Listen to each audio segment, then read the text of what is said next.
Thank you and welcome to another episode of Geek USA, an all things nerd podcast where the Trekkie meets the Techie. My name is James. And my name is Carl. Alright, so the beginnings of Stone.Temple.Pilots kind of goes back to the late 80s when the band, which then consisted of Scott Weiland, bassist Robert DeLeo, and drummer Eric Kretz, were looking for a guitar player, and his older brother, Robert's older brother Dean, was called up and brought into the fold, and the band Swing was formed. But Swing was not to stick, and shortly afterwards the band christened themselves Mighty Joe Young, a name they would carry all the way through to the recording of their debut album. And at the 11th hour, when it was discovered that Mighty Joe Young was indeed already in use, the band quickly needed to come up with a new name, and so kind of using the STP sticker, that, you know, the motor oil sticker that you see everywhere, as inspiration, they went through a bunch of different variations: Shirley Temple's Pussy, Stone.Temple.Pilots, and finally Stone.Temple.Pilots. And the rest is history.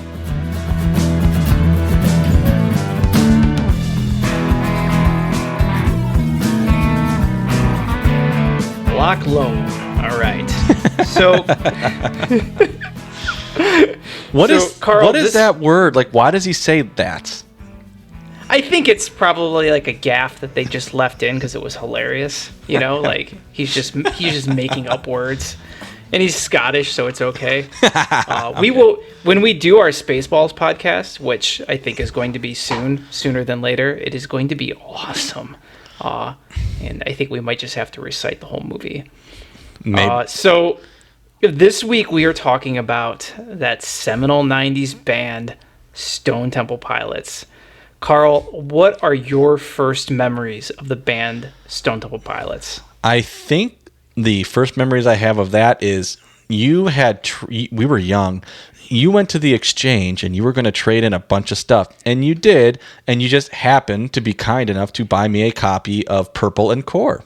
Those were my first memories of Stone.Temple.Pilots, and they were like two of my favorite albums ever. Core wore on me a little bit, but Purple's, to this day, it's one of my favorite perfect albums.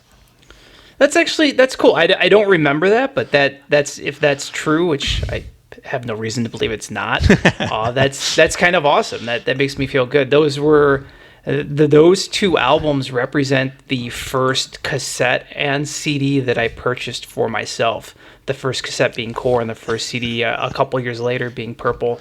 Lots of other music purchased, obviously, around that time period, but those were the first purchases. So, you know, Stone.Temple.Pilots was a, you know, much maligned band at that point in time. They were, you know, the critical backlash against them as, you know, kind of just hangers-on or come-latelys to the grunge party was something that, like, I don't think we were aware of, because when you're 12 years old, you just like music. And I think it's very similar to what I read about when artists talk about Kiss. You know, I just read Sebastian Bach's book, and he's like, you know, I went to see a Kiss concert in 1978, and like they were like not like a cool band at that point, but he was 11. So like it was awesome to him, and it's his favorite. Right. It's his favorite memory. It's his favorite band. He doesn't care, you know. And who cares if like all the hardcore fans had moved on to, you know, UFO and Deep Purple? He loved Kiss, and I feel the same way about STP. The difference being that Stone.Temple.Pilots would prove the critics wrong, and there's much been written in the last 10 years that is kind of, they're seen in a different light now, because not only did they continue to make records and sell records and, you know, perform to sold out crowds, they created a catalog of music that kind of infected radio and still does. They are one of the most dominating radio bands of the last 20 years. So I thought that it would be cool if we kind of took a moment, you know, with them kind of being back in the news, having selected their singer and what they're going to do going forward, if we kind of like took a trip down memory lane and talked about the band. So, Carl, why don't we kick it off and let's talk about that Core record. You know, released in late 1992, Core was a huge hit, like right off the bat. You know, lots of platinum, you know, gazillion records sold, singles up the wazoo. Tell me about Core. Yeah, Core was that. I mean, so that one was what, 92. 4 huge singles. I mean, Sex Type Thing, Plush, Creep. I don't remember being as big. It was mostly Plush and Wicked Garden. They were Wicked Garden was one of my favorite songs for ages. The like, and you're right. They were picked on for being Johnny Come Lately to the Party, but I mean, I never thought about any of that stuff because it came out and I was like 9 years old. The only thing I was trying to figure out is what the heck is Weiland trying to sing about, and what does any of this crap mean? Because I have no idea what the hell that guy was ever actually singing about. But I understand the criticism that there maybe, if you were to use the term alternative rock and they were kind of Johnny Come Lately to that Party, I don't really ever hear them and think like the grunge sound. I don't know where that like kind of ever came into play. I know that they were, the grunge imitators thing has been kind of thrown around a bit, but I think they kind of remind me more of sleazy classic rock than anything else, just like a little harder. Awesome album, kind of like a really dark feel to it. Big, loud rock without being like this kind of grungy thing. I think Core's one of the best. Yeah, I mean, it's one of those records that, now with the benefit of like hindsight, I'm able to kind of see it more clearly. But, there's a reason why it was so successful. And it really kind of, having grown up in a household where like Aerosmith and Genesis and, classic rock was all I heard as a kid. This was classic rock on steroids. It was a big muscular record, but it wasn't metal. It was a dark record, but it wasn't like, goth or yeah, it wasn't like Nine Inch Nails dark. It was just it a had darker toned hard rock album. That had a lot of range. The singles maybe didn't really represent all that he was able to do. And we would come to find out later that we were just getting the surface of this singer, like a real front man. And then, of course, there was the band, that guitar, bass, and drums. There was just something so incredibly locked in to this day. That is what I've always wanted to have it sound like when I plugged in a guitar into an amp. Regardless of what I was doing, it's like that is one of those touchstone, like, God, if we could just sound like STP, like just like that togetherness. They are, and as far as me and my fingers go, they are the band I rip off the most, still to this day. Crazy, goofy chords that you just didn't hear on other records, lots of jazz voicings, one of the most amazing bass players, and then you've got this kind of brother duo that kind of both write everything, have very distinct styles and voices, but all the material blends together really well. And I think it was just like the perfect partnership of musicians. The kind of other cool thing about Core, the first single was Sex Type Thing. And I remember this is like the first thing I saw was that video on MTV. And like that video is not necessarily really all that kind of like representative of the band, but the second single was Plush, and I could not believe it was the same band. I remember watching the video for the first time. I was like, that's not the same band. It's like a different guy singing. Did they get a different singer? It was like in the course of 3 months, like they had completely changed their image, and of course it was more gradual than that, but that's what it appeared to me.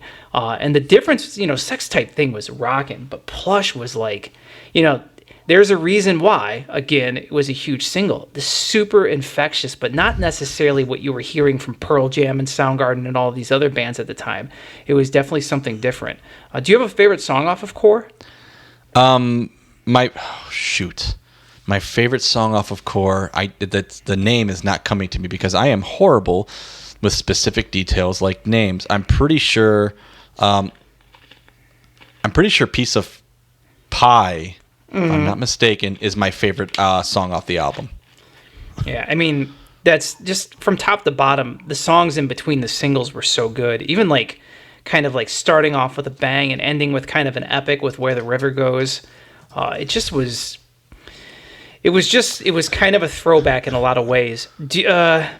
I think when you get to tracks on the album, I think the thing that I like about this that really separates it from a lot of like the other 90s bands at the time is they wound up having like a big heavy sound for the most part without like actually getting to be metal, and not in the same way like Smashing Pumpkins had like a big thick sound. Soundgarden had a big thick sound, but it was fuzzy. It wasn't like it wasn't like a hard sound more than it was just really loud and really thick. You get the songs like Wicked Garden, you get the songs like Piece of Pie and, Cracker Man. It's like it is a crunch rock sound that just also happens to be really heavy without actually being metal.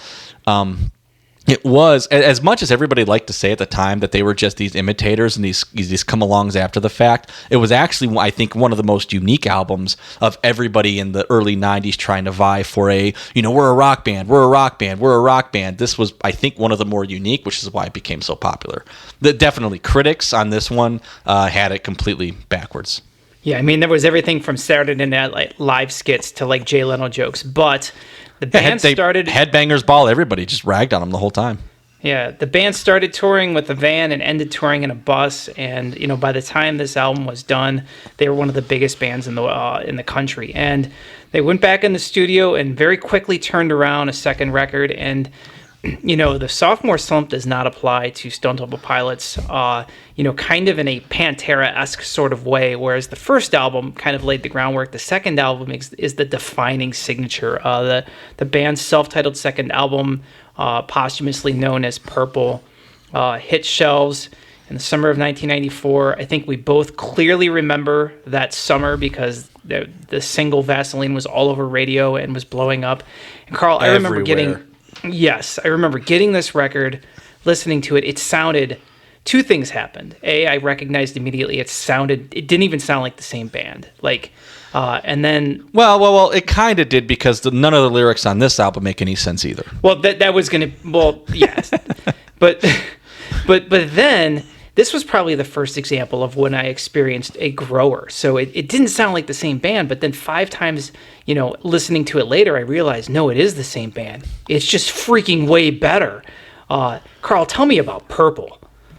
I had this in Core at the same time. Like I acquired them at the same point in time.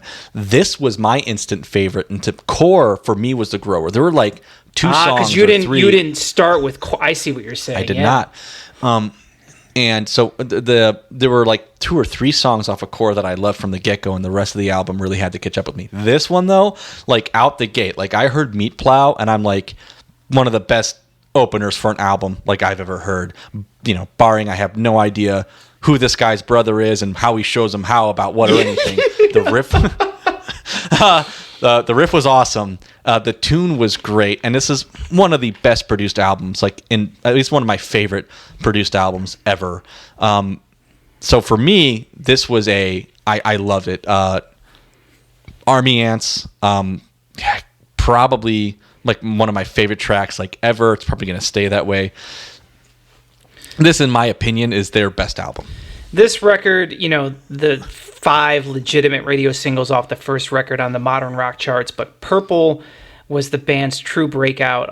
A song like Interstate Love Song wasn't just a modern rock single, it was a everywhere single. So they had become a top 40 band at this point, and this record again, bought them a ton of equity at a time when kind of this style of music was maybe already beginning to wane, and Stone.Temple.Pilots was just hitting their creative peak. And I think that this record, the interesting thing is that you come to find out later that it was a really tumultuous time, that Scott Weiland was beginning to have demons surface. The tour was not without incident. The band was becoming frustrated with themselves, but the DeLeo brothers, they had been writing music together since they were kids. And, a lot of this stuff, it's like, when we were making Core, we had 50 songs to choose from. So these were just, these were songs that weren't fitting with that, but, just ideas and stuff that kind of, they turned around quickly. So it was amazing to me at the time that, God, how did they make a record in 6 weeks that sounds so finished? But it's not. It's kind of like, that's the benefit of having played music your whole lives together. I like to think that if we were going to make a record today, we would have like 100 ideas to sift through. It's like a whole lifetime of So you're right though. From top to bottom, it is a perfect album. I do not think there is a song you throw away. And the production, somehow they kind of discarded some of the sheen and shine, that kind of marred the first record. But it's not like it's lo-fi either. It's produced in a way that I think is more timeless. Purple doesn't sound like Yeah. a record that came out in 1994, the way Core sounds like a record from the early 90s. Purple sounds like a classic album. Could have come out in the 70s, could have come out last week. It fits anywhere. So then taking us forward, the band goes on tour. The Scott Weiland starts to show up in the headlines. I remember very clearly this time period because, I was in school, and so you're kind of hanging on every headline. And this is pre-internet, so you read stuff in magazines, and, essentially this was a rocky time for the band. But essentially, one arrest here, one rehab stint later. The band comes back 2 years later with Tiny Music Songs from the Vatican Gift Shop, and again, a completely different look. Their desire to kind of embrace the glam and 70s influences on full effect here. So tell me about this album. Oh, yeah.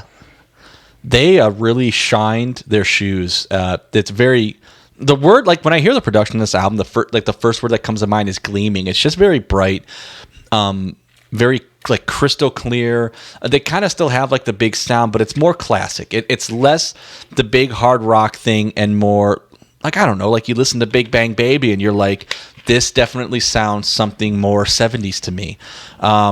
Tripping on a Whole Paper Heart, still kind of, it's got like a I guess like a 70s vibe sound, but it's just like a faster paced song. It still has like some of those like darker like elements to it, like with what, I guess with how Stone.Temple.Pilots kind of retains a little bit of that. You get into some choruses and just the way that Weiland kind of screams and things like that. But yeah, very glitzy, very much more of the glam thing that they kind of touched on a little bit here and there, but not much. They way full affected into this one. And again, 3-4 hits off of it. Yep. Big smash album. I mean, certainly no signs of slowing down. I personally feel that the album, unlike Core and Purple, which I think we're kind of glued together from one end to the other, this one seems a little disjointed from one moment to another. Mm-hmm.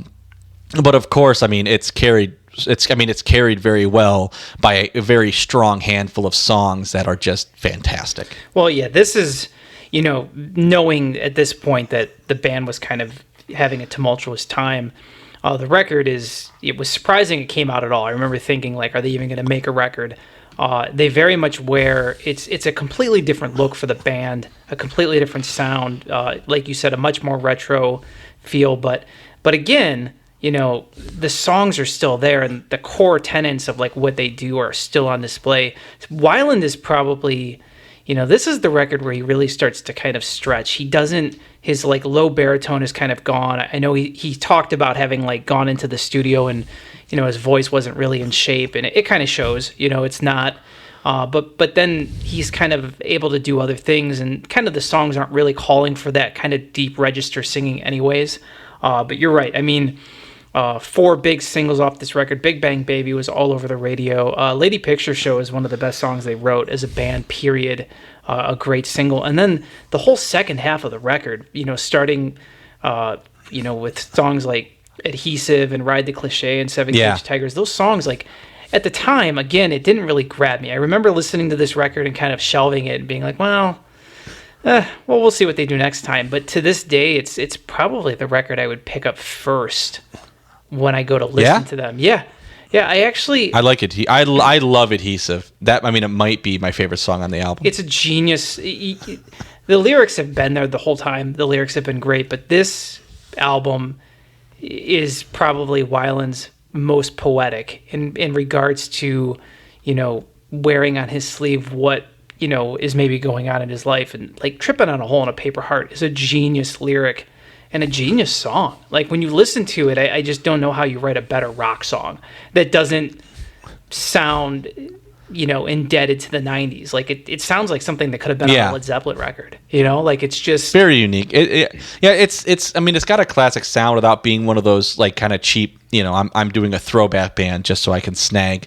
the fan base. It's especially that tune. And you know what? One thing I'll always give Stone.Temple.Pilots, I'm not a person who tends to be like a big, I don't know, like lover of hits. I don't like have a thing against popular music, but like I'm never, that hit was my favorite one or things like that. It's Stone.Temple.Pilots, and this is just a personal thing, have a very unique thing with me where I dig like every one of their hits. I still dig. Like I still love listening to them. I don't really get sick of hearing like their hits. Tripping on a Hole in a Paper Heart is I think one of their best songs. It's one of my favorites. The thing I liked the most about this album was, especially with that second half, I'm still not getting too big of a regurgitation of, like, they're not trying to copy anything, and they're not necessarily losing anything. No, I don't like the first half of the record that much, but Pop's Love Suicide's still a good tune. It might just not be my favorite. There's no sign, with all their issues, there's no signs of slowing down, at least yet. This came out just a couple or few years after Purple, which has been kind of the norm. I was really excited to hear what would more come after, which I think we do get. But that was kind of like a difference. So I think they took like a good 5 or 6 years between this one and the next one. Well, when your singer goes to jail, it becomes hard. So again, Scott's issues surface, but and you are right. It was 4 years later, in 2000.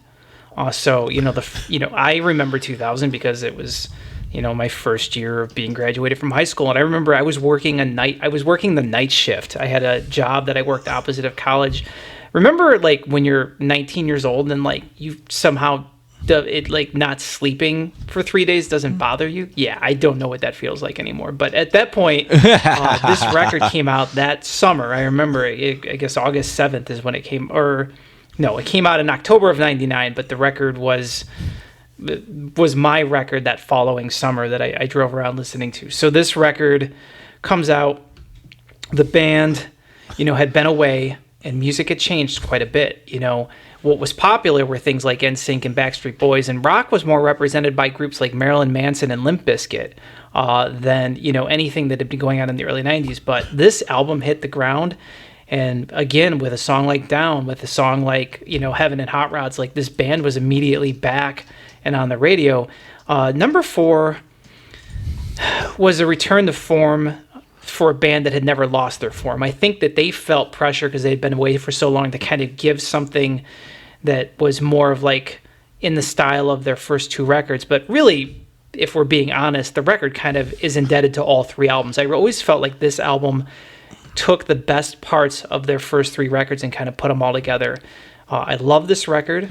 I put it right up there with the first 2.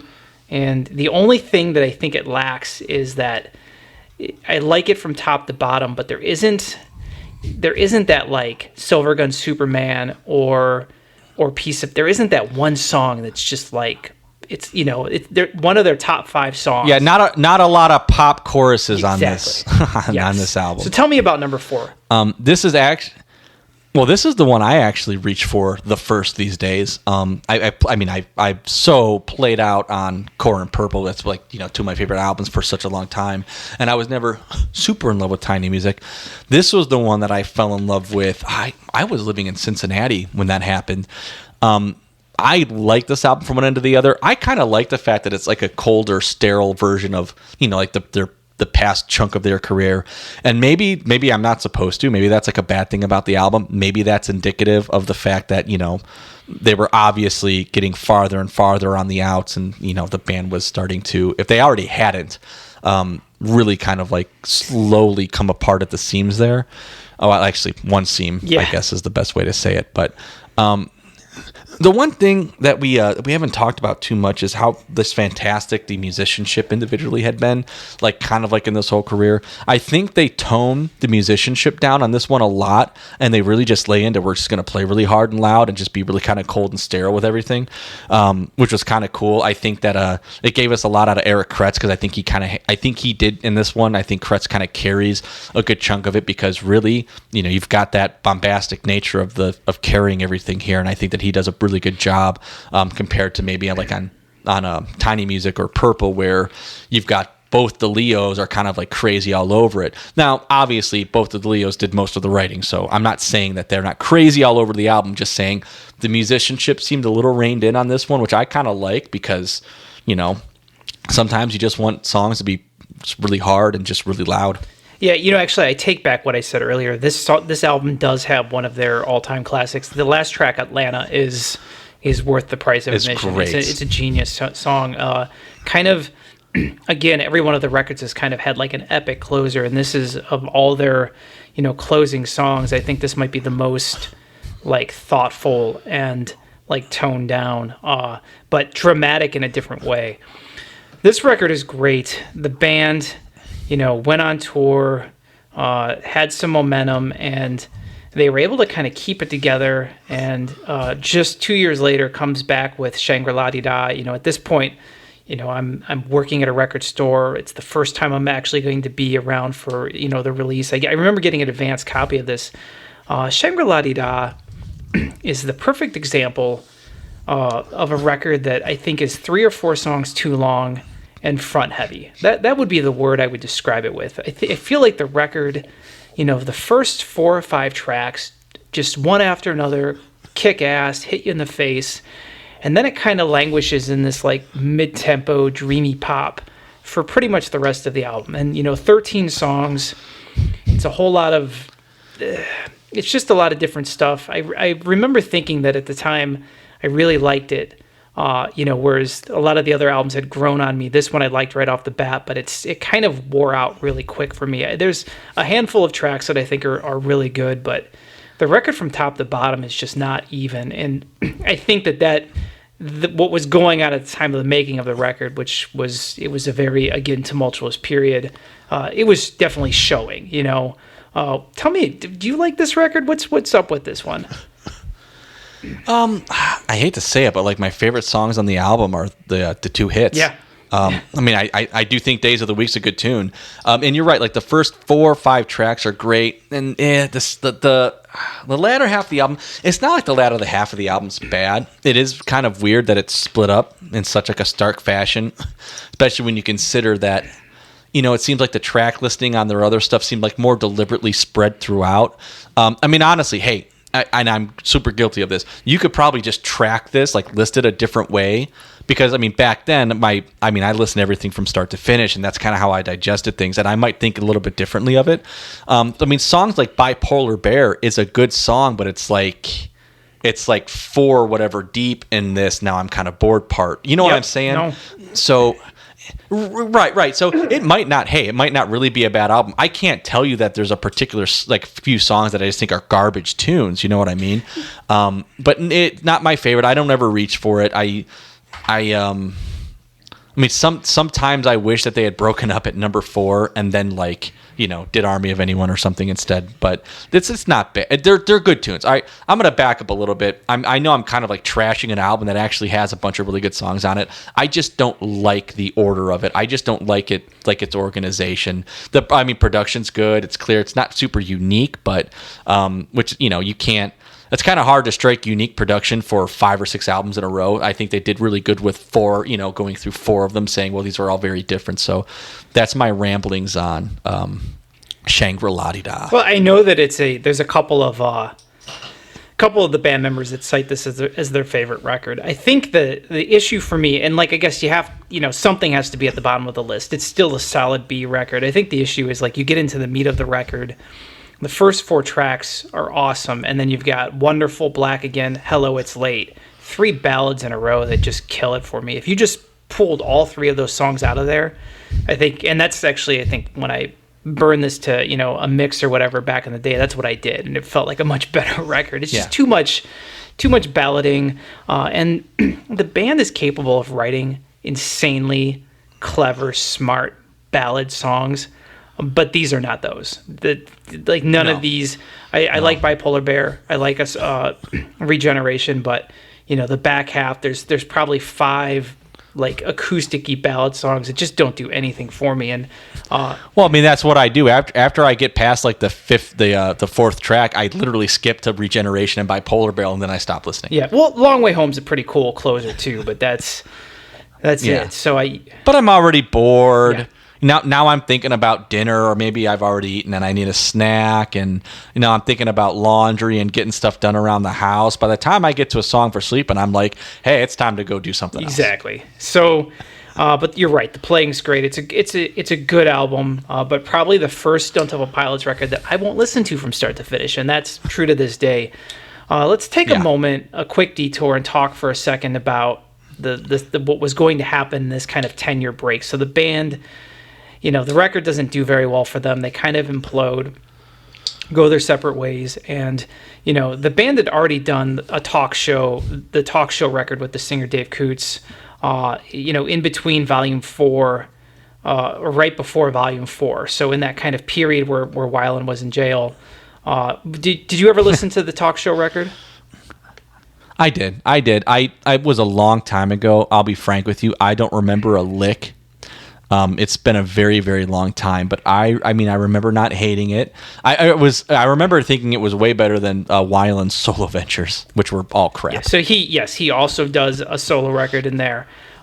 So real quick, Talk Show is a good record. I think when you listen to it, like, I like some of the songs a lot, but it's pretty obvious that the singer, he's not on the same par as Scott, so it's kind of like you wish it just had Scott singing on it, and it's probably a kick-ass STP record. That's not what I would say about the next project they would do, which is Army of Anyone. So in between this Shangri-La-Dee-Da, and then the abyss that would follow, the band gets together with Richard Patrick and does what I was hoping was going to be more than one record, but just ends up being a one-off. The record was called Army of Anyone. Carl, this record is awesome. Do you have thoughts on this record? Yeah, it's drop dead kick ass. Right. I mean, there's nothing else to say about it. From one end to the other, even the soft moments kick ass. It's fantastic. You don't really get too much better as far as production. If you just want like a straightaway rock record with no BS in it, you're not going to get it from much of oh shoot, what was frickin' Patrick's band? Filter. Gosh darn it, Filter. You're not going to get much of that from Filter because that's not the kind of band it is. You're not going to get much of it from Stone.Temple.Pilots anymore because Scott Weiland's gone, but you're going to get it from Army of Anyone. And big bonus, I think what Ken Andrews did have some of the sound engineering done with Ken Andrews. Well, he mixed it. So Bob Ezrin, the famous Bob Ezrin. He mixed the whole thing? That's what it says here. I mean, in the liner notes.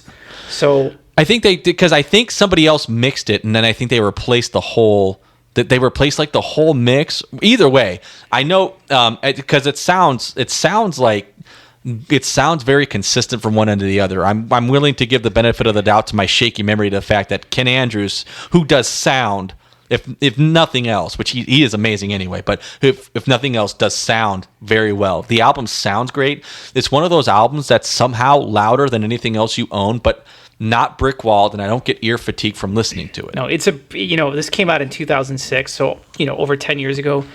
It's on par with anything released today in terms of volume. It's a great record. The songs are there. This is, without a doubt, what it sounds like an STP record with Richard Patrick singing. The difference is Richard Patrick is on the level with Scott Weiland. And actually, I was never the hugest Filter fan, but I grew to have a big respect for his abilities as a vocalist because this record showcases his lyrics, his vocal range. He does a whole lot of different things, and they went on tour, and I didn't see them on tour, and I regret it because that was it. They did the one record, and then he wanted to make more Filter records, and they said goodbye. And it's a damn shame because it was a genius album that just immediately had me waiting for the next one. Also, this album actually made me, because Filter was never huge on my radar. I remember one time. We either were cleaning up or we were painting your dad's garage, and what was it? Something like Human. You played like a handful of Filter albums, and they were just never like my kind of band. Like never just their style wasn't my thing. But this actually made me go back and listen to Filter. And yeah, he's a little bit of a cheesy lyricist from time to time, but I found that I kind of have like a pretty good solid like for what they do now. So kudos, Richard Patrick, you're awesome. So the other thing that was going on is that Scott Weiland got the call to go audition for a little band called Velvet Revolver, featuring essentially Guns N' Roses minus Axl Rose with Scott Weiland. So, Carl, at this point, this should have been the one supergroup that was dropped that awesome. It really should have been. Like all the super groups, I there were so many at this time, right? I mean, everybody was doing it. Right. You had Audio Slave. But this one, like everybody in here, was not only the real deal, but like the real deal, right? Like these are people who they're not like members from big bands. They're like the big members from some big bands who know how to write just good solid rock, right? Mm-hmm. So that's what we were that's what everybody was expecting out of this one. So I'm assuming the Velvet Revolver release, Contraband, the first album, you're not a huge fan of it. What are your thoughts on the first record? I think it sucks. I never liked it. I don't know where Weiland went from somebody who was so unique to so generic so quick. Yes. I don't know. Yeah. And I'm going to say the same thing about Slash. Say whatever you want about Slash. He always knew how to just put riffs together and freaking solos, man. And everything on that album, just sonically, it was just bland. It was just, you have all these unique characters. Like Scott Weiland's not just a singer and a musician. He is a David Lee Roth, you know? Yep. He's a character. And he's not like a caricature. He is a like living rock star, like how you would define a rock star, you know? Same thing with Slash, and the album just blows. So the band Velvet Revolver releases 2 records, and they're moderately successful. But again, Scott's troubles get in the way, and the band decides to find a different singer. And as of 2017, so 10 years later, they're still quote unquote looking for a singer for Velvet Revolver. So I am assuming, like everybody has assumed, that project is dead and buried, with, obviously that other band, Guns N' Roses, having a very successful time traveling the world, playing to stadiums. So, but in the... Who would you like to see in Velvet Revolver? Because I'm thinking Sammy Hagar. At this point, because like if they got a new singer... That was a joke. Yeah. Well, it was a bad joke. If they got a new singer, the singer would just be singing these songs, and like neither record did anything for me. So the single Fall to Pieces was okay, but even that was kind of like, I don't know. And it sucks because it was Scott strung out, and Scott not on his game, and he wasn't giving all that he could give. And do you think Scott Stapp could fill the role? Well, we're going to talk about that because there's another band that Scott Weiland. Do you know about that? That Art of Anarchy? Yes, I know some about this. So, I don't know as much as you do, but I know something about something. So basically, the band and Scott finally reconcile. And so, nearly 10 years after the release of Shangri-La-Di-Da, the band puts out their 6th album. It's self-titled. It's a big peace sign on the cover. Carl, this record... Oh, man, I was so happy. This record came out in May of 2010, and, the single, Between the Lines, it just sounded like a good old-fashioned STP song. Scott sounds good on it. In retrospect, looking back, I think the record is good. I like it better than Shangri-La-Di-Da, but I don't think it's, I don't think it's the best. There's a couple songs I could probably take or leave, but I was just so happy they were back. This CD was in my car for months, to the point...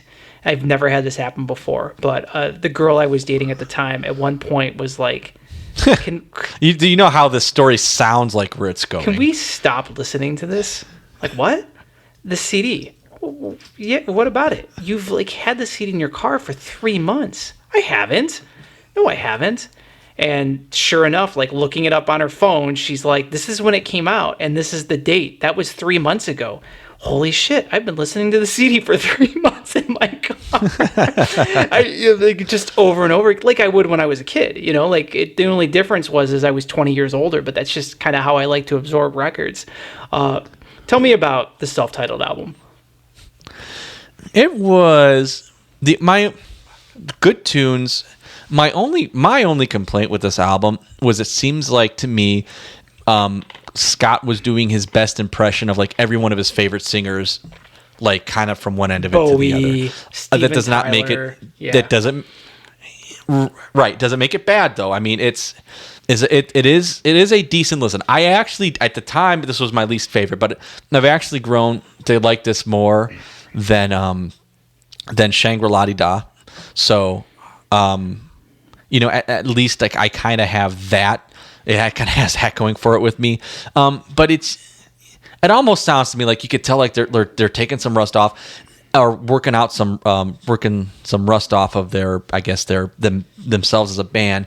Also, it really doesn't sound like they recorded this like together, like in the same place.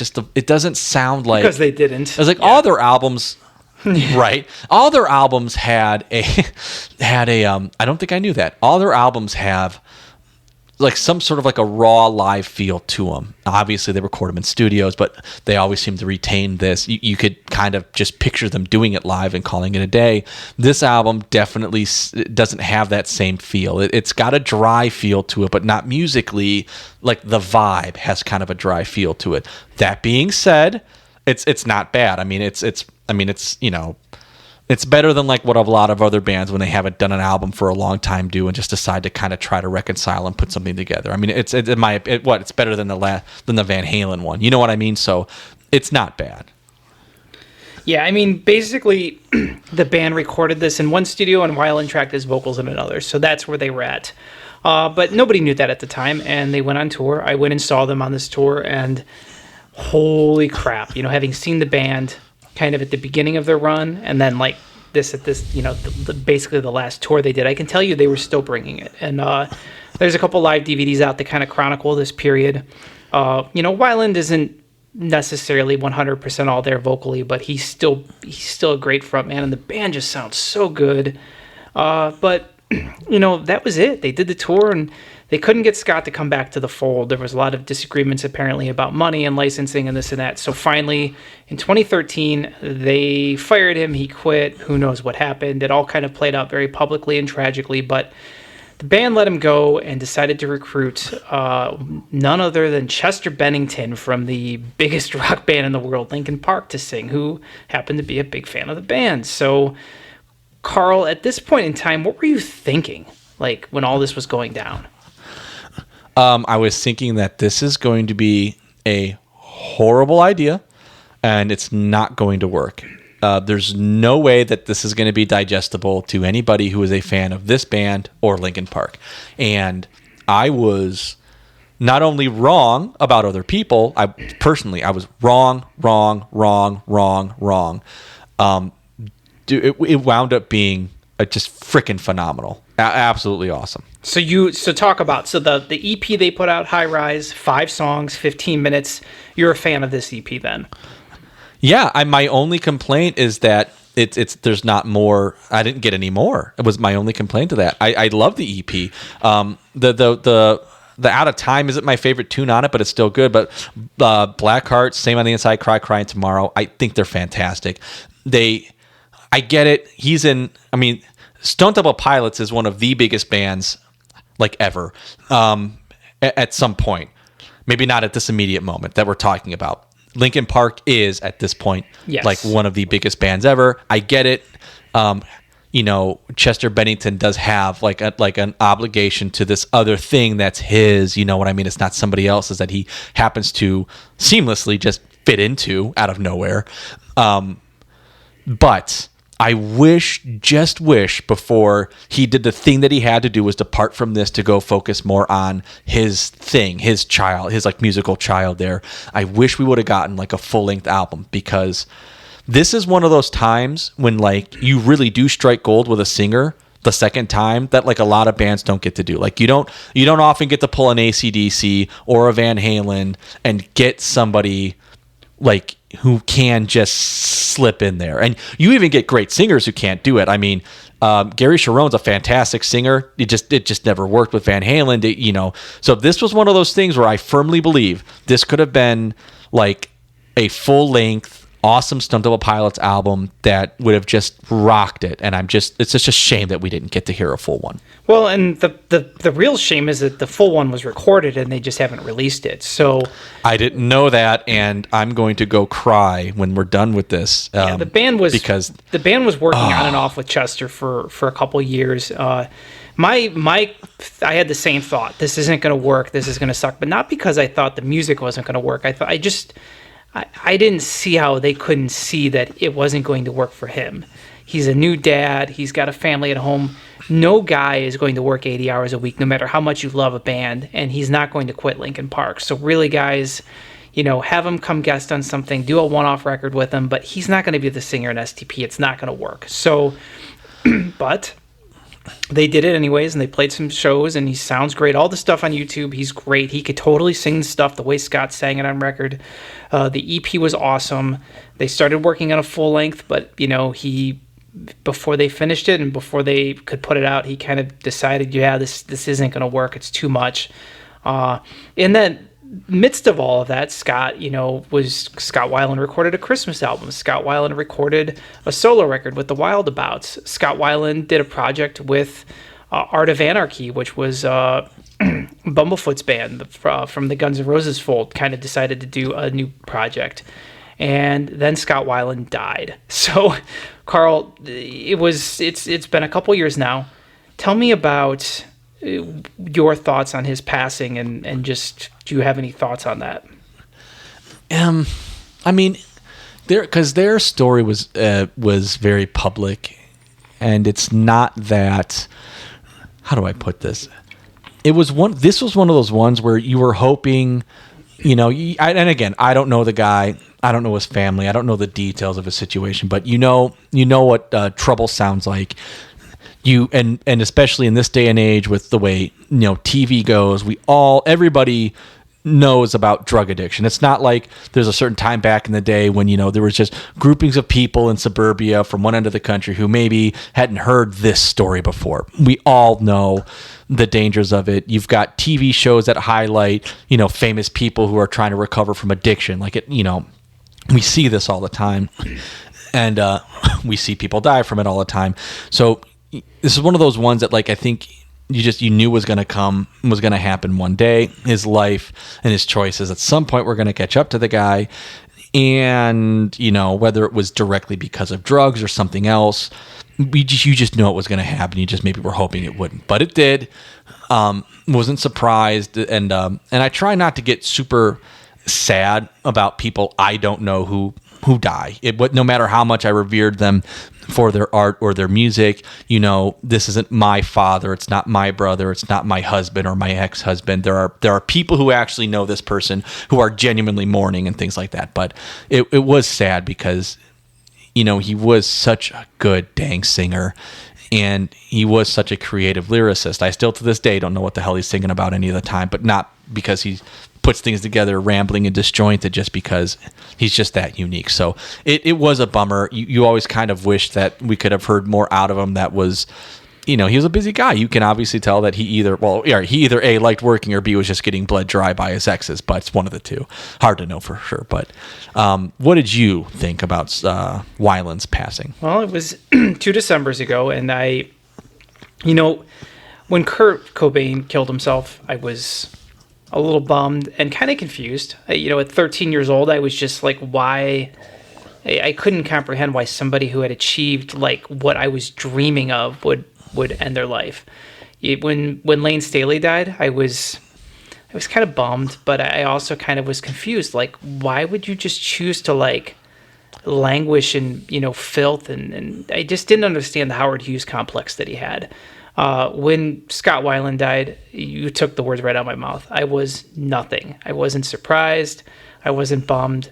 I wasn't anything, because I had been expecting it for a decade. And to be frank with you, I couldn't agree more that I don't, you should spend the time mourning and worrying about the people close to you, and not putting those you don't know up on a pedestal. But as a cautionary tale, Scott Weiland is just that. He is tragic. He was never able to really, from the very beginning of the band, he was never able to escape the headlines and the problems, and it all revolves around drugs and alcohol. My thoughts are, that equals this, and so I guess it just is what it is. It's an equation that, a million times over adds up every year to this outcome, and it is what it is. It bookends the entire Stone.Temple.Pilots story, because now there truly is going to have to be another singer.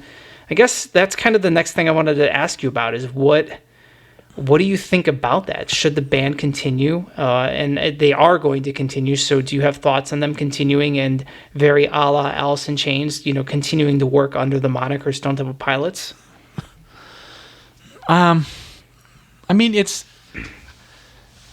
is kind of rough too, because, I don't own, this is the thing that, and I do this. I'm not saying that I don't do this. Over this topic, I think over the topic of missing singers, I've had this kind of like, I've just come to terms with it, but it's not my band. And the band doesn't owe me anything. And I know people get kind of purist about, Queensryche isn't Queensryche without Jeff Tate. Van Halen wasn't Van Halen without David Lee Roth. But then, we all kind of grow up and realize that, there's three members of what was a 4-piece band who've been playing music together for ages, and two of them are brothers, and they I would imagine that in some very close fashion they either regard Kretz as a very, very, very, very close friend, practically family, or maybe even consider him a brother themselves. I don't know. And so, I mean, it's their band. This is how they make their living. This is how they provide, for themselves, their lifestyles, and their families. And people get fed. People get fed with this money, and this is somebody's work. And it's also two brothers making music together. So, no, I don't have a problem with them continuing under the name at all. Now, you can think about it a little differently though, because I don't know if you can think of it differently. So you get the Dixie Chicks, right? Probably, I mean, at their peak in country music, were probably equally as popular as maybe this band was for rock and roll. And Natalie Maines, she can't do this anymore for personal reasons and this, that, and the other. I think we all know the story, and if you don't, you can Google it. It's actually it's a pretty intense story overall. But the two girls, the two sisters from that, so similar story. You've got two sisters. Very fantastic musicians. They they're not like the current trend of country music. Like these women actually play very well. They write. And Natalie Maines is this singer with this. I mean, she's got a very good personality for country music, as Scott might have for rock. Very, very unique. They go and they do an album, but they're not using the Dixie Chicks name. They called it Courtyard Hounds was their band, which by the way is phenomenal. It's a great record. Yeah. It really is. But see, the big difference is it's not really a country album. And I've read a lot of reviews where people gave them flack, thinking like, who do you think you are that you can continue on doing music without Natalie Maines and this, that, and the other. And they didn't even use the same dang name. So I always thought what was weird about that. But the point I'm trying to make is, you have people who are not just related to one another, but close. And not only that, like they do something artistic together at the same time, happily. Me and my sister, I think I'm close to my sister. We don't do anything creative together. And I can only imagine, if we did, what lengths would I go to keep that going? So, they're two brothers. They make music. They're not going to stop doing it. And why should they stop using the name that, for the most part, they're not the ones with the drug problem going in and out of jail. Why should they not continue to use this brand, this thing that they've grown and molded and created? That's what I think about it.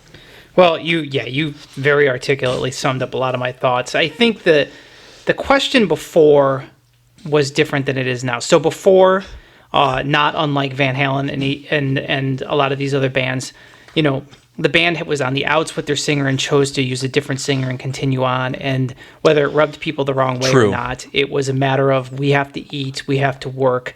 And I do not begrudge them no matter what I think of it.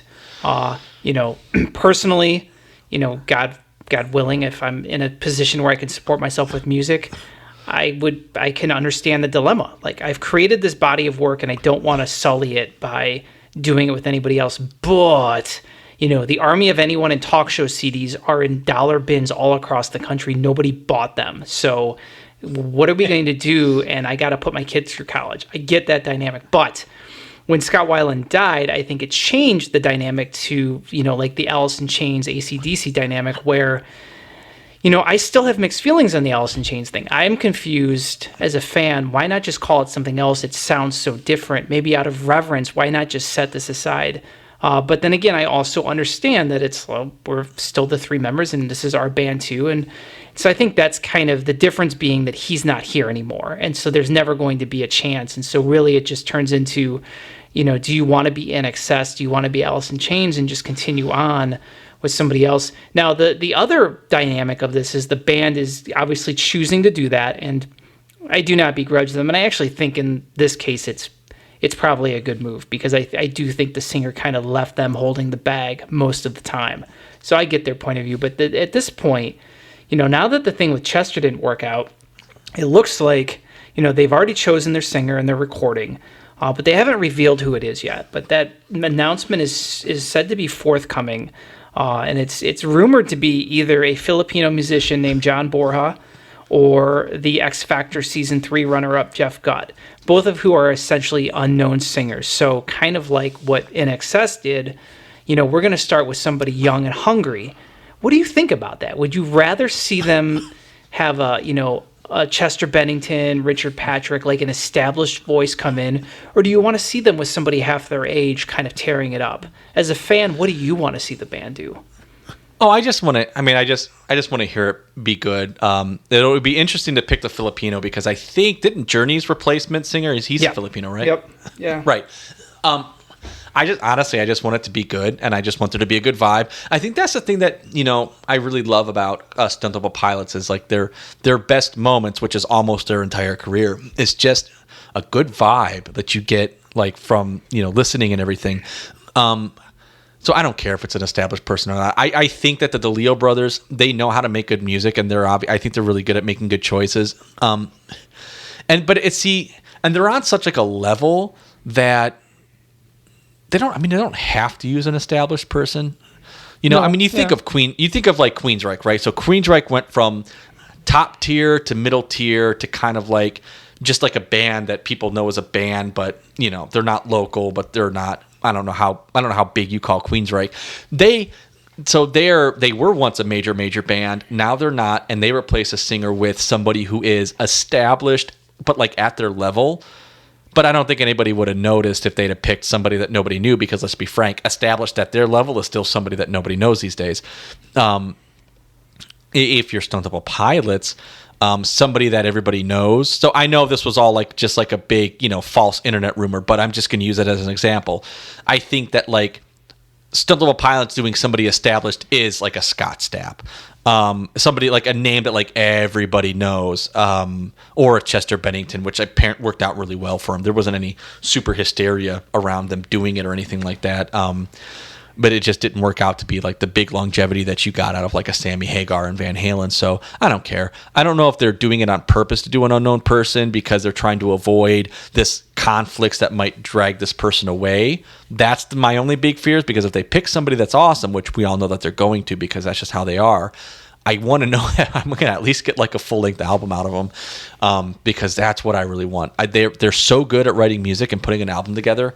That's what I want. So, hey, if picking an unknown guy is going to guarantee stronger that we get some consistency and a full album out of these guys, I'm all for it. No, I can only answer the question as a fan, and I only will answer it as a fan. So this isn't to say anything about their character or anything, but to me, In Excess picked an unknown guy, and they went and performed the songs live, and it was awesome, and I was all about it. But as a huge In Excess fan and a huge Michael Hutchence fan, when they made that record, I thought I was going to be into it, but I suddenly didn't care. I don't want to hear what this no name has to say. This doesn't work. And the same can be said about. I felt the same way about the Alice in Chains one. Same about Alice in Chains, and the same about Anthrax when they were working with that unknown guy. And as soon as they got Joey Belladonna back in the fold, then I was into it again. So I think that's where the watermark is for me. If you want to take your songs on tour, I don't care who you have. As long as he can hit the notes and moves around good, I'll be into it, because I love the band minus the singer so much, I'll pay to see it. But when it comes to writing new music, especially since the principal players don't do anything vocally. It's not like Alice in Chains where Jerry Cantrell wrote half the lyrics, so at least you have that. Scott did everything vocally. He wrote the lyrics, he came up with the melodies, that was his bag. That would be the difference. Now, P.S. Scott Stapp ended up, replacing Scott in that Art of Anarchy project. I know he was rumored for the STP chair. I don't think Scott Stapp could sing the STP songs the way I'd want, so I'm actually really glad he's in this other project. And no, and that's not to say that he's a bad singer, but he is just way too baritone to hit those middle. Yeah. I mean, I'm sure he could do core. It wouldn't sound like Scott Weiland, but he could do the core tunes. He could do the purple tunes. But as soon as you get to freaking Tiny Music going forward, he's just not in his range. So the singles I've heard sound great. I'm very happy for him. Always rooting for that guy. So I'm happy that he's apparently found a good home, and that record is probably going to be something really interesting to check out. But when it comes to Stone.Temple.Pilots, I guess, when I think about them releasing a new record, like what I would want to hear, I guess I would want them to find a contemporary that could come in and do something with them that would, have substance and meaning. And I guess by a contemporary, I mean somebody like kind of in their age bracket. So, but I was thinking about this all day, and I can't think of anybody. So I guess pick who you're going to pick, because I like Ian Thornley would be cool in Stone.Temple.Pilots, but he wouldn't. But I just like that would be like kind of what I would think. Somebody like that's 40 to 50, that's a singer that writes his own lyrics, that's kind of got a track record, is who I'd want to hear. But, there's only so many Miles Kennedys out there that can kind of just step in and just, be this awesome singer. And I can't think of anybody. Can you? Well, no, not yet. But you did kind of jar me to change my opinion a little bit. The thing that I hate about the NXS thing, and the thing that I hate about the Journey thing, and the thing I hate about the Alice in Chains thing is kind of the same thing I love about it. They didn't just get a singer. They got somebody who's doing their best impression of the other guy, which works great live. I love hearing those clips live, but I am in no mood at all to hear any Journey actual like recorded album. They're not good. I mean, and again, I know because it's a hard thing to do. This is not a knock against Perry, but I know he can't sing like that anymore. But when you record an album, there's just something creative I want about it that isn't like get your best impersonator and then I want to hear him at 65. I want to hear whatever he'd come up with now. I don't care if it's 2 octaves lower. Exactly. Like that's the voice. Exactly. I want to hear his words. I want to hear his stories. I don't want to hear somebody from the Philippines. I'm sorry. And that yes, I agree with you. I'm glad they're performing. I just don't know why they make new records without Steve Perry. Right. Now, Chester Bennington had a similar range and tone and timbre to Scott Weiland, but no way did he sound like Scott Weiland. Scott Weiland is like a chameleon in 1,000 ways that I've not heard Chester Bennington be that kind of a chameleon. I've heard him do these two sounds. I've heard him do this, tech heavy dark thing, and I've heard him do this sleazy classic rock thing, but he still he's being himself, just with a little more rasp to it. I mean, he's got some rasp and scream when he does Linkin Park too. He's being himself doing that. So yeah, I guess when I think about it that way, I do have a fear that if they're picking an unknown, that you could fall into that trap of let's get this guy that sounds like Scott. But I rather would hear someone who I guess is bringing something a little unique like to it. But obviously the DeLeos would still keep their sound because that's what those two and Kretz do, is they got that sound. As who? I can't think of anybody either. You know who I would pick? So the now defunct Ocean Size, their singer Mike Minart, who just put out a solo record last year. He has similar range. He's super artistic, great lyricist. He would be a good fit. You know what? I'm going to say it right here. Get Mike Minart in your band. He's just touring with Biffy Clyro. He's not doing anything.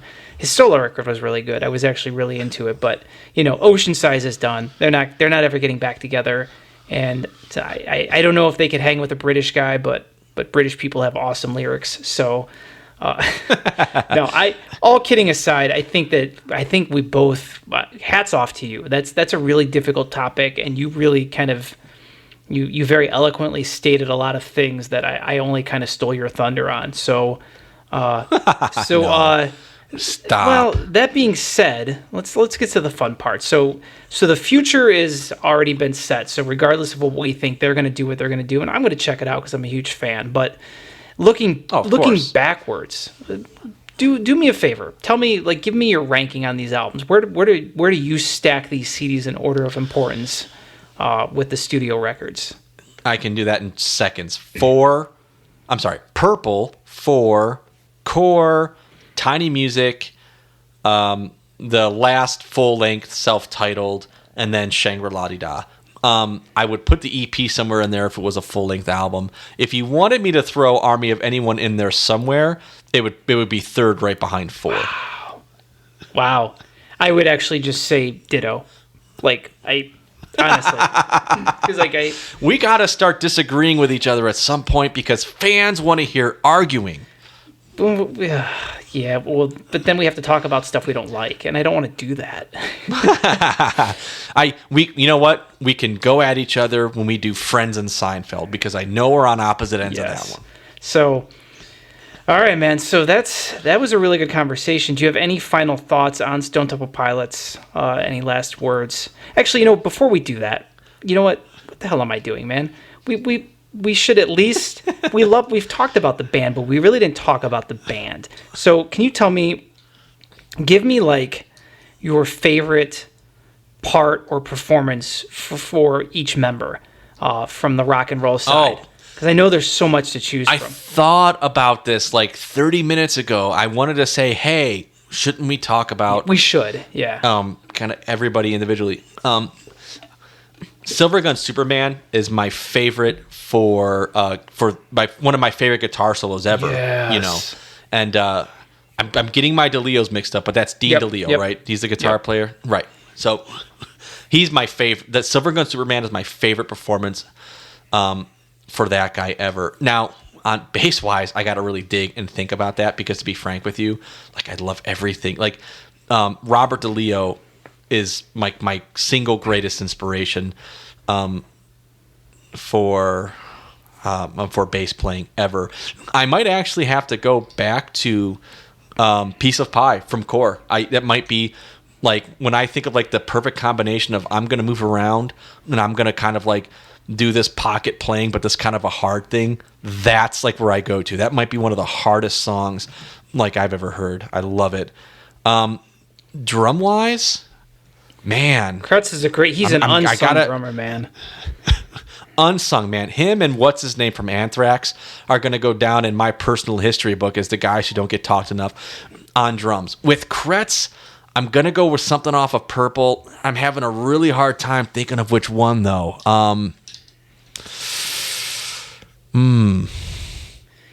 No, I'm with you. You might have to come. You might have to go on this a little bit for me and come back to me because I got to really think about Kretz. So for Robert, for bass playing, I think "Sour Girl" is genius, and that song is a bass-driven song. You might not remember this, but I sent you a song like I know exactly what you're about to say. I sent you a song like probably 10 years ago and said, hard. Yes, can you do something like "Sour Girl"? And you freaking played the bass line of your life. A song I did. I hum that. I remember. I love that song. I hum it to myself all the time. I wish I had a copy. Do you know that? Just real quick side note, that record and that song. I was so bummed out with like kind of the way the final mastering turned out. I felt like a lot of stuff got buried, so I started, a couple months back, like remixing the record because I'm going to do a re-release on it. And I started with that song with the intention of like, I want the bass line to jump out of the speaker. So like now and forever, for all posterity, like when you listen to that song, like that bass line like grabs you by the face and wraps itself around you for 2.5 minutes. Nice. So yes.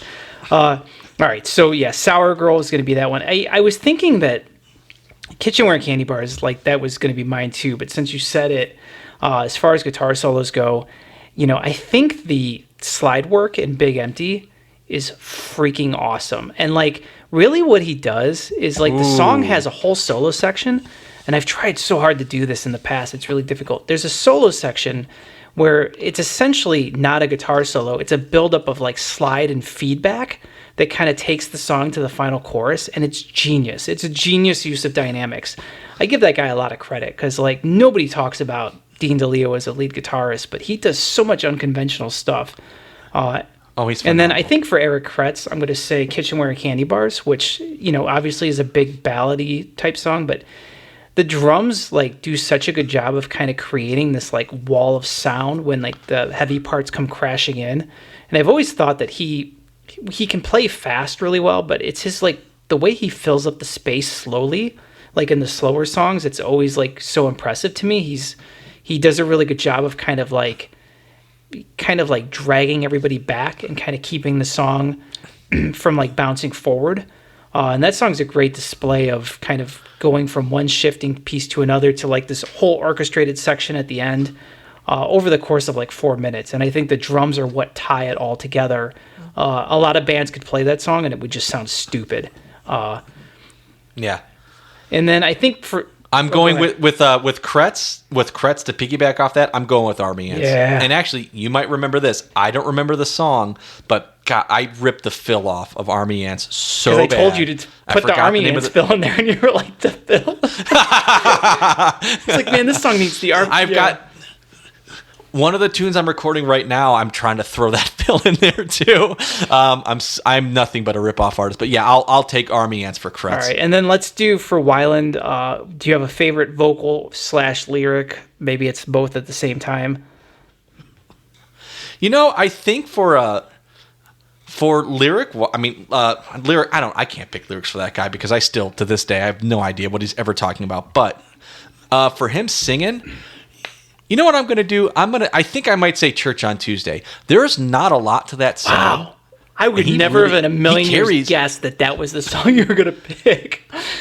I don't know. I'm on the fence because I think of that song a lot. And every time I think of that song, it might be like my least favorite song on the album, but there's not a lot to it. And he's like the only thing really that's carrying that tune. Sour Girl is another tune.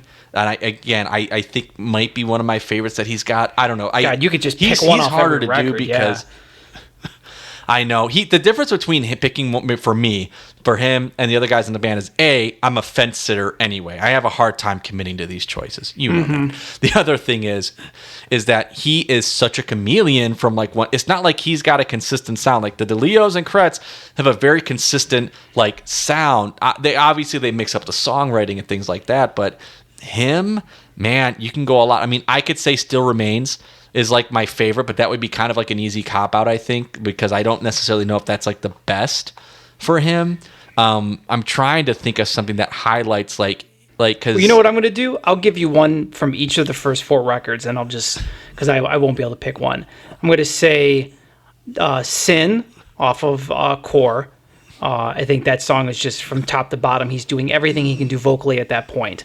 I'm going to say Still Remains from the second record because, again, I think it's just beautifully tuneful. I'm going to say Adhesive from the third record. God, I love that song. He's giving it all he can give at that point. Like, that vocal is him on 10, like, as much as he can sing, and the harmonies are awesome. And then off the fourth record, I'll say Sex and Violence.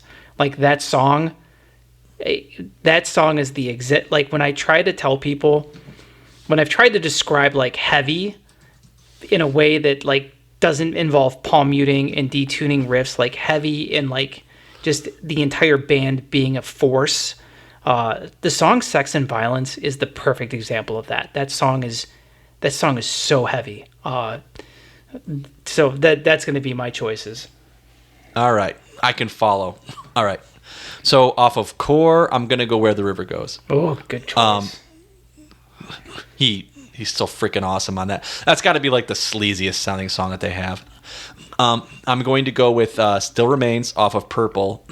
Tiny Music, I'm going to go on Tripping on a Hole in a Paper Heart. God, such a good choice. I love the way he belts that chorus out, and it's equally awesome when they do it live. Number 4. All right. This is the one I really got to think about because, again, I kind of like this album more because of its like bombastic nature. But number 4 might go down. Oh, yeah. Man, like maybe like their second sleaziest song. He just like, and then again, like the way he just belts that verse out. And I love the fact that like nothing on that song sounds like a chorus, really. No. They just go from belting like one slow hard riff to another one. It's freaking awesome. I'm not sure I'll be able to pick one off Shangri-La Da because I think that album sucks. But I honestly, I really do. I just don't like it. But I think if I'm going to pick one off of there, yeah, I didn't even bother because I was maybe. I know. I want to. I don't know, man. Because I kind of want to say Hollywood Bitch, but the lyrics are so stupid. I maybe they're not stupid, and I just don't get the genius of it. But I do kind of dig the way he sings it. It's like a guilty pleasure because like when I first got the album, like I just didn't like it at all. And it just wasn't, my thing. Off the self-titled, I actually have a hard time picking one because I just don't think it's good vocally. I honestly don't. Like, the thing that I like about the self-titled one is I just happen to like the tunes. Vocally, it falls just very flat for me. I would rather just, like, not pick it and just skip the question because I'm completely stumped. cool. So, that being said, any final thoughts on the band? Legends. I mean, they're my most ripped off band for sure. They're the band that like I wanted to be the most, and that's all I could say. They're the most influential for everything that I do these days. So one of my favorites. It should be one of everybody's favorites. I don't hear them talked about a lot, but I know everybody loves them. So what are your final thoughts on Stone.Temple.Pilots? It's, we listen to satellite radio at work. So, for those who don't know, I work at a music store. So essentially for 12 hours every day, I hear both music playing over the radio and then, at some points, 15 other instruments playing. I work around music. I love it. That is all I want to hear for the rest of my life. I do not want to have a different environment, which is why I work there. But every freaking time Interstate Love Song comes on the radio, every time, it immediately catches my ear, and I will tell you to this day, I am still not sick of that song. Like, I have probably heard that song 1,000 times. Like, no joke. I enjoy that song. Is so genius, and it's a top 40 hit. I mean, they played on the Spectrum or whatever. I mean, it's not the type of song that defines the band, but it's a song that will probably still be played 20 years from now. And I just think to myself, it is such a cool thing that I'm sitting here and like I was, 13 years old and I was sitting there and I listened to that song and I was like, God, this song's great. What's that? Is that a slide guitar? That riff, all those lyrics, like, just like totally into it. And then I'm sitting there at 33 years old and I'm like, man, this song is great. God, that, I just think that's such a cool thing. And there's so little of that, in life where you can have, a thread connecting, you from one end to the other. And still inspiring you. And so that's how I would sum up the band. There's something that connects me to my youth, but that still carries weight now. And my only, when we were talking about the Tea Party, it was kind of the same thing. The only difference is the Tea Party is still active. So I really have high hopes for the band that they can continue playing music together. The older I get, the more I realize how important it is to like kind of stay connected to, the people around you and kind of continue to do what's important to you. So I hope that whatever the DeLeo brothers do, they do what they want to do, and I wish them all the luck. And I will definitely be checking it out. So hopefully it'll be an awesome full length, and hopefully they'll tour. So.